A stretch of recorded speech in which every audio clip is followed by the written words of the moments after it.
Hi guys, I'm Tom, and today we'll explore what Pennywise, or it really is. It, also known as Pennywise the Dancing Clown, is the primary antagonist of Stephen King's novel of the same name, published in 1986. It also serves as the main villain in the 1990 miniseries and the remake films of 2017 and 2019.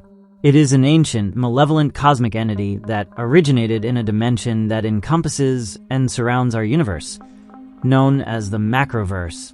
This being awakens every 27 years to feed on the inhabitants of the town of Derry, Maine, who are under its influence and control. Typically, it preys on children rather than adults, as children are easier to scare and manipulate. According to the creature, fear makes the flesh it consumes more delicious. Before diving deeper into it, I want to discuss its origins as presented in the original novel and the various film adaptations. This malevolent entity, as I mentioned earlier, originated in the Macroverse. According to most Stephen King fans, it was created by a higher god known as the Other.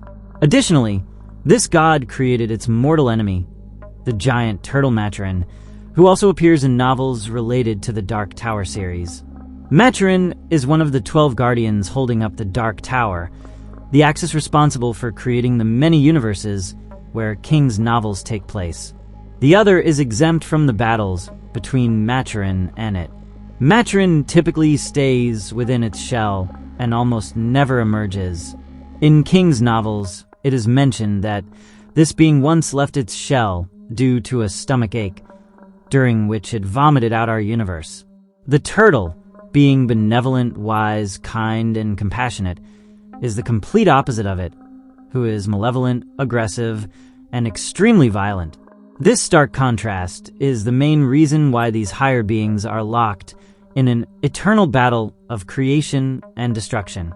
Although Maturin generally acts as a spectator to events on Earth, it does play a role in the final battle between the Losers Club and it.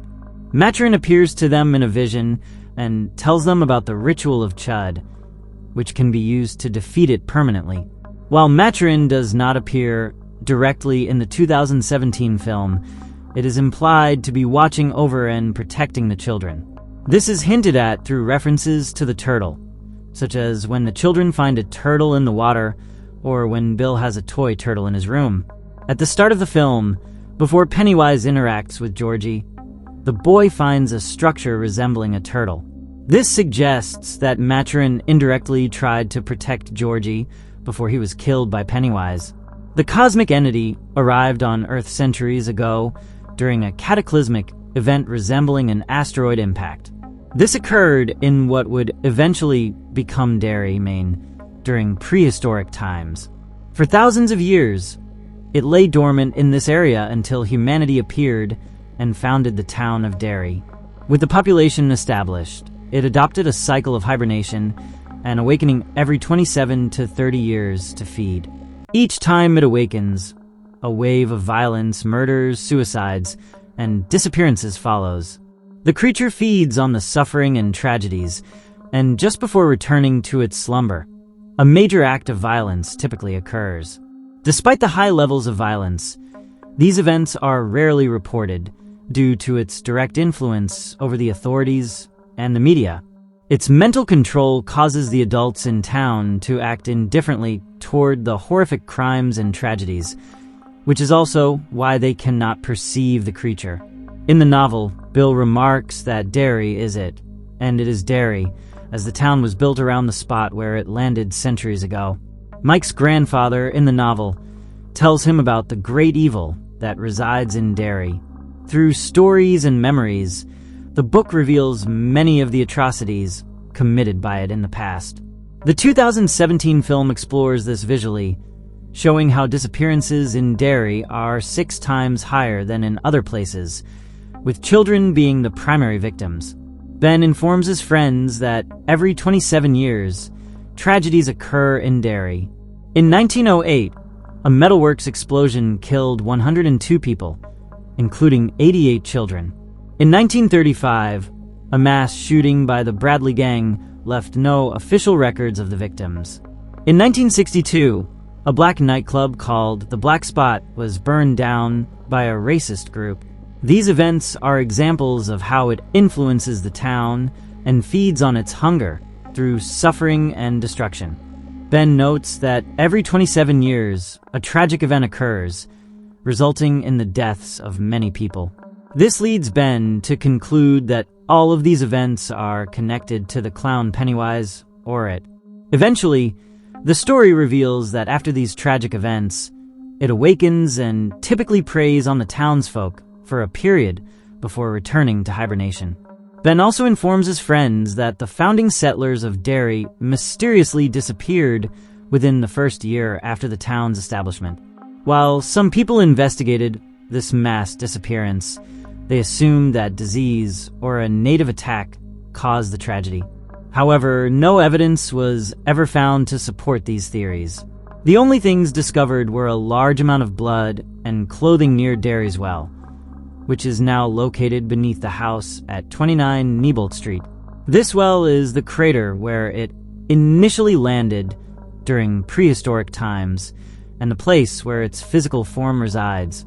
This reveals that all of Derry's founders were consumed by it. The most chilling aspect is that the well, which essentially gave life to the town, was also the source of the evil and the curse that would destroy Derry's inhabitants. Now that we've explored its origins, I want to delve into its physical appearance in the various adaptations, its personality, true form, and its numerous abilities and weaknesses. In its physical form, it is primarily a shapeshifter capable of transforming into any person, animal, or object it chooses. This ability is extremely useful to it, as it uses it to appear as someone familiar or loved by its victim, luring them into a trap. It also uses this skill to manifest as its victim's greatest fear, enabling it to paralyze, disorient, and feed on them. Throughout its story and across the different adaptations, it assumes many different forms, 24 in total, based on the fears and imaginations of its victims. These forms vary depending on the adaptation. In the novel and the original movie, it takes on more classical forms, while in the 2017 version, it adopts more modern appearances. For instance, it assumes the form of a poor man suffering from syphilis. Though Eddie believes he has leprosy, which terrifies him deeply, a deformed woman from an abstract painting, a werewolf, a mummy, and a headless boy to scare Mike. It also appears as a giant bird to terrify Ben, and as a massive pool of blood in Beverly's sink, accompanied by strands of hair emerging from the drain. Despite these many forms, its favorite appearance is that of Pennywise the Dancing Clown. In the novel, Pennywise is described as wearing an old-fashioned, loose-fitting silver suit with a white face, a bald head with tufts of red hair on the sides, and a red-painted smile. It also wears white gloves and often holds balloons. In the 1990 adaptation, its costume is more colorful and cheerful while retaining many characteristics from the novel's description. In the 2017 movie and its 2019 sequel, Pennywise has a look more faithful to the original novel, wearing a silver suit inspired by old Italian opera costumes. One of its most distinctive features compared to other versions is the red marks that run from its eyes to its mouth, as well as its nose, which is not a fake one, but simply painted red.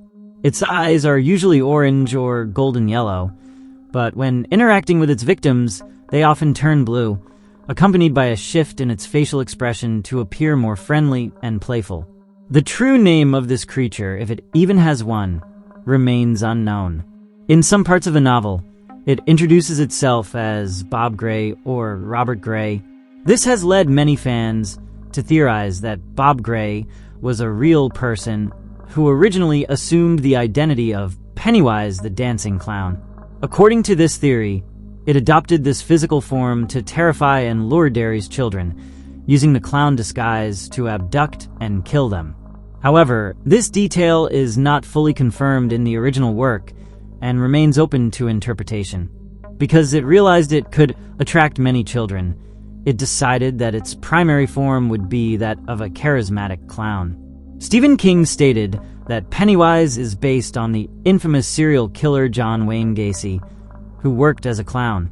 In fact, the 2017 movie features a scene referencing this killer. Nonetheless, because its identity constantly shifts throughout the story, the protagonist's children begin to call it. Although the members of the Losers Club initially believe it to be a male entity, by the end of the novel, they conclude it is female, as it manifests as a giant female spider that appears to be pregnant or about to lay eggs. However, it is revealed that the spider is not its true form, but rather the closest representation that humans can comprehend. Its true form exists on a plane beyond our physical reality and manifests as the deadlights, a form of energy originating from the macroverse. According to the novel, its essence and life force are composed of these deadlights, described as an extremely intense, ghostly orange glow. These deadlights are not only the source of its life, but also have a devastating effect on anyone who looks directly at them. Those who do are at risk of losing their sanity or even dying. In the novel, Bill indirectly glimpses the deadlights and survives, while his wife Audra observes them directly. Although this leaves her in a catatonic state, she miraculously recovers completely later. It uses these deadlights to subdue its victims, leaving them immobilized and in a catatonic state. In the 2017 movie, Beverly sees the deadlights in Pennywise's throat, which renders her catatonic until Ben awakens her with a kiss. Its primary motivation is survival, which drives its constant cycle of feeding and hibernation. Interestingly, while it can consume both adults and children, it prefers the latter. As explained, children's fears are more intense, pure, and easier to manipulate compared to the complex fears of adults. Furthermore, it claims that when a person experiences extreme fear, their body releases certain chemicals that season the flesh, making it more delicious to eat. While its physical form feeds on the bodies of children, its spiritual form sustains itself on their fear, showcasing its ruthless and sadistic nature. It not only takes pleasure in hunting humans, but also delights in tormenting them psychologically. A clear example of this cruelty is when it mocks Bill over the death of his brother Georgie, attempting to exploit Bill's grief to further torment him. It is also an arrogant and narcissistic being who cares about no one other than itself. It views the turtle Maturin as a foolish being, one it considers unnecessarily good, and doesn't understand why it behaves that way. It perceives itself as a superior entity, although it acknowledges that Maturin is almost as powerful as it is. For it, humans are insignificant creatures, mere toys and food. In addition to being extremely intelligent and manipulative, it deceives its prey with great efficiency, adopting the form of a friendly clown to make its victims feel safe and confident just before attacking and devouring them. Ironically, despite being a physically terrifying creature, it is cowardly. When its victims overcome their fears, it becomes defenseless and terrified. This is shown at the end of the first part of the story, when the Losers Club manages to defeat it, severely wounding it and forcing it to flee. As a demonic cosmic entity, it possesses many powers that make it almost invincible. It can transform into anything it desires, even into forms that defy the laws of physics. This allows it to appear in multiple places simultaneously with different forms, unrestricted, except by the fear its victims have for it. It can also create incredibly realistic illusions to instill fear. These illusions often momentarily alter reality and can include floating balloons, moving photographs, giant puddles of blood, sounds, lights, and smells. It can appear only to those it chooses and make itself invisible to others. Although not invincible, it can heal almost instantly. In the 2017 movie, a spear pierces its head, but it doesn't die, as it is not entirely physical and cannot die by conventional methods. It can detect emotions and memories telepathically, using this information to exploit its victims' deepest fears and even implant thoughts into them, as well as manipulate the minds of the people of Derry, making them indifferent to the horrific events and erasing their memories. It also controls Henry Bowers, inciting him to kill the Losers Club. It can move instantly within Derry and manipulate inanimate objects at will, as well as change the weather in Derry, as described in the novel during the battle with the Losers Club. Its strength is evident in scenes like the attack on Georgie, where it easily rips off his arm. Despite its power, it has significant weaknesses. It underestimates its victims, which leads it to make mistakes and act irrationally. If its victims do not feel fear, it becomes defenseless and generally flees to try to recover. It cannot leave Derry.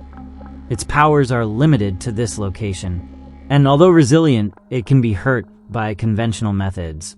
Finally, we have the Ritual of Chad, which is the only known way to destroy it permanently. In the novel, the Losers Club performs this ritual with the help of the deity known as the Other. It, also known as Pennywise, is one of the most complex and iconic characters in the horror genre. Since I saw the original movie at the age of 8, it terrified me deeply, but revisiting it as a teenager, I became fascinated by its concept and nature. Reading the novel allowed me to delve deeper into its design, its evil history, and its unique powers, confirming that it is one of my favorites in horror literature and film. The design of the clown in the recent films also impressed me. Although I initially had doubts about the new look, it ultimately turned out to be terrifying and brilliant. Overall, I believe that it is not just a monster, but a superior entity that goes beyond human comprehension. So now tell me, did you already know about Pennywise or It? Were you scared by its origins? Which film adaptation do you prefer and why? Do you like the concept of it as a cosmic entity, or would you have preferred it to be something simpler like a ghost? Leave me your answers in the comments. Thanks for watching this video. If you liked it, share it, and subscribe so you don't miss my new videos.